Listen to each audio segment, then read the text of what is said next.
没插中，但是没关系，我们的后排都已经怎么样，舒舒服服了。这里一样往前排啊，我跟这个熊猫真是配合的很差，它要大，我要翻，然后这边就对方配合也出现了一个，这就是什么路人局。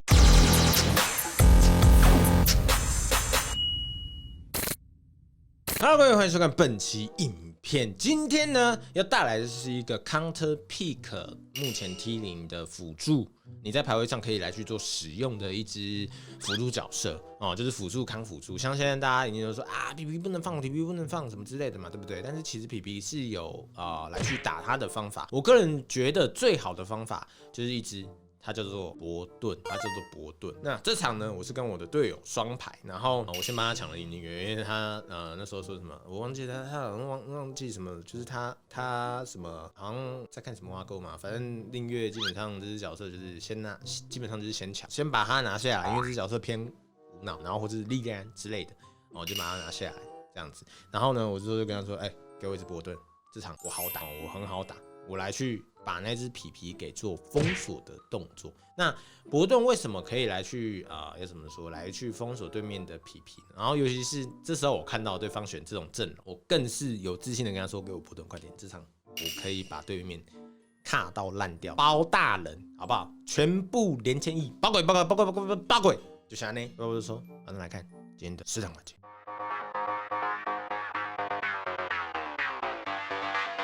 然后呢，各位，前期呢，伯顿基本上就要怎么说，就长那样，就是你前期你可以点个2技能帮中路1等，帮中路精精憋，然后其他的就是帮你的队友。然后伯顿呢，我个人认为，我把它定义为一支能保牌又能开战的一支角色，能保牌又能开战，就是我觉得它算还蛮多元化的啊。然后再来就是它是可以拿去打皮皮的。原因就是因为皮皮不是可以一直吸人很烦嘛，对不对？那我们今天你可能想说，那我选一只伯顿，为什么可以扛皮皮呢？他不是可以把他的队友被包起来的队友吸起来吗？对，我们没有要包他的队友，我们要包的是皮皮，懂我意思吗？我们要包的就是皮皮。我这边看到有机会，我直接翻，然后熊猫进场，但是被对面反应掉，然后我们前排直接被挡住，然后这时候呢，赶快叫个大，然后对方躲掉，没关系，1技能。把对方的位置拉开，然后开个2技能减伤，我不会痛，我让队友活着就好。刚刚那波真的很可惜，被对方的那只神力女超给反应掉了，然后还有那个皮皮的 combo， 这个就我花斗对崩输了，第一时间伤害有灌下去，但是女超没死，那这个就也不能多说什么嘛，就衰嘛，第一时间就已经。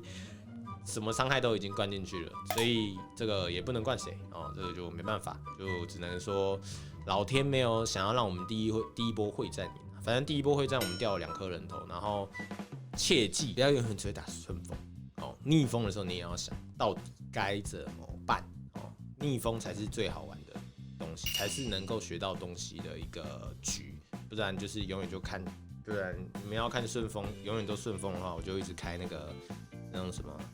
S 牌的账号打就好了哦，就没港嘛，就是要有那种对方你来我往这种感觉才会有那种好看的感觉。OK， 像这种时候呢，就我要注意对方，一有空隙有没有？他离他的皮皮很远，他被我不可选中就有 bug。你刚刚注意看哦，你们刚刚注意看哦，就很明显，他已经被我盖下去了。为什么皮皮还可以吸他？这是不能的，你们知道吗？这是不能的。结果不知道，反正就是何方手下看，bug 真的很多。不是，我真的是有时候受不了要不要干脆说一下这个墙按瞬移会直接瞬到对面去啊？算了，不要讲了。然后呢，我们上塔前期直接被压烂，然后现在3比7的这个逆风局。然后对方你也可以看到他们打得很凶，就是竞野啊什么挖沟的。我目前是处于一个逆风的状态，但是没有关系，没有关系。逆风有逆风的打法，就是什么呢？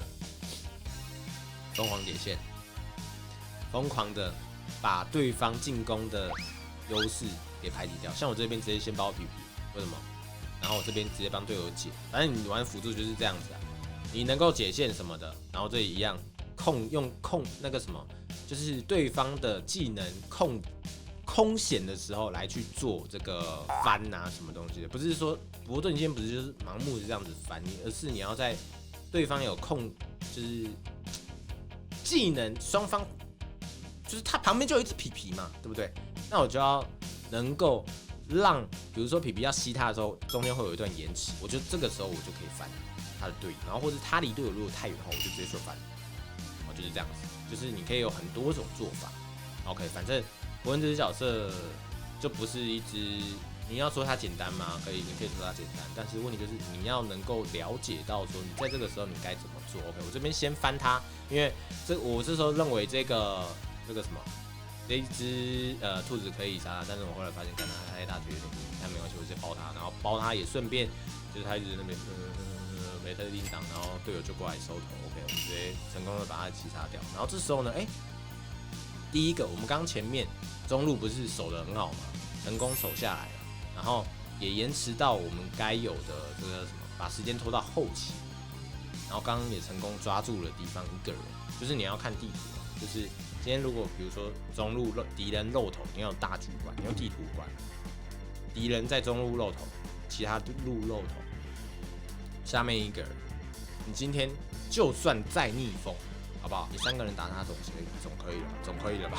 不行的话，我也不知道说什么，除非今天经济差到那种什么，比如说一只输离1万块，然后你们经济可能只有3000块，那他是可以1打5啦，好不好？然后这边呢直接的蹲，然后。就是你蹲草要记住一件事情，你知道敌方一定会往那个草砸技能，那你就离那个草远一点，站在一个最尾端。哦，你要记得这样。所以我刚刚就是故意站在最尾端，没有要让那一个莉莉安，因为莉莉安他们是右边那一方，所以我就离右边远一点，因为他一定会觉得说，我会站在前面，所以我们就要反向思考。OK， 然后其中的就是。不管是躲技能啊，还是什么哥的啊，就是你自己的日常操作应该要做的。然后切记要把阵容卡牌视野排出来哦，所以就是排视野，然后队友在吃肉，我们就把视野给排出来就好了。然后对方如果这个时候想要对中路做什么坏的事情的话，我们就先卡住哦，就是这样子。我们不要让对方有任何的机会。记得这边一样，先翻，然后看那个皮皮没吸了，对不对？他没吸了，我直接开大，往他身上开大哦。然后这时候我队友就可以来去什么踏阵，然后这边呢再直接翻一个人，然后很可惜没插中，但是没关系，我们的后排都已经怎么样，舒舒服服了。这里一样往前排啊，我跟这个熊猫真的是配合的很差，他要大，我要翻，然后这边就对方配合也出现了一个，这就是什么？路人局你会遇到的一件事情，你知道吗？就是看谁羽超要开大，皮把他吸走，超好笑。就是没办法，这个就是如果你是那种，就是虽然我跟我队友是双排，但是其他人还是路人，你知道吗？就没有办法配合，就会变这样。所以有时候还是建议你们就是尽量3排啦，那5排当然是最好卡，除非你遇到那种一大堆土狗的那种，那就建议你们5排先停一下。他妈外挂现在很多，到底是超车，到底是在抓，有人怎么 ？Hello， 怎么外挂越来越多？不是说抓吗？怎么现在大名猖狂哈？然后像这种时候，我要回家嘛，我要回家，然后叶娜也没有漏头哦，你要切记后期的时候千万不要轻易的漏头，不管是你回家还是你在战士营之类的，像我们刚刚已经看到哦。对方2个是后进的，所以我们下路一定可以打。那我这时候就在想，对方一定会包过来，对不对？所以我直接从中路到这里走过来，然后我这边直接闪翻，然后直接盖大。盖大之后呢，我要卡在敌方的最前面，有没有？直接卡在敌方最前面，然后再翻，逼他一定要交一个大绝出来，然后他交大 ，OK， 然后其他人交闪。我这时候呢，我队友就有时间来去什么做进攻。然后我负责扛塔，我负责翻人之类的，就是我可以让队友非常舒服的进场，然后这时候就可以再打一波。反正你就是记得那时候你的眼睛要看着那个地图，懂我意思吗？然后你要去预想对方到底会做什么，这就是你在如果你想要打到璀璨之类的，就是你必须要有一个提炼的观念呐 ，OK。然后最后面这个塔很好笑，我要包你超，结果他妈自己跳出来，然后我们这时候就把它翻离那个兵线远一点，不要离我的兵线远一点，不要过来，对，就是这样子，这样子你就基本上你要上人算是完全没有问题的 ，OK。然后最后呢，我们这个打了多少？我们参团率50%，没有到很多，但是基本上该保的，然后该开的。除了中间跟熊猫有点没有默契以外，该做的都有做到。然后你就记得，就是当今天敌方有皮皮的时候，不要犹豫，大绝改抗了，其他人就很好处理，就是这样。你可以看到很多画面，我是直接盖那只皮皮，除非今天敌方有一个机会，我可以顺开，那我就会开其他人，就离皮皮比较远的那一些人。OK， 这个就是大概伯顿打皮皮的一个策略，就是你除了可以包他以外，当然你还可以融入一开始你拥有的伯顿的一些想法，就是直接顺开改大，这个东西还是要有，不要抛弃它，只是你要看时机来去使用，懂吗？就不是说我先 OK。我听叔叔说伯顿看皮皮，所以我就永远都一直盖皮皮，靠北哦。今天如果敌方明明就有一个机会站在那边，你不翻他，那就不对了，你懂我意思吗？你要融会贯通，只是 counter pick 这个东西是拥有的是存在的，只是你要融会贯通来去运用你所知道的任何对于这只角色的细节。角色伯顿很简单啊，对吧？顺翻谁不会啊，对不对？这个很简单嘛，对不对？但是你该要做到的这些细节、大局观，这个才是能够让你往上爬的。因为基本上操作这种东西，你到一定基本上操作有一个天花板。但是呢，比如说你去看职业赛或是一些高端玩家在打的时候，他们打的是一个观念，观念是最重要的。OK， 如果各位喜欢，记得按赞订阅，我们下期见，下一个拜拜。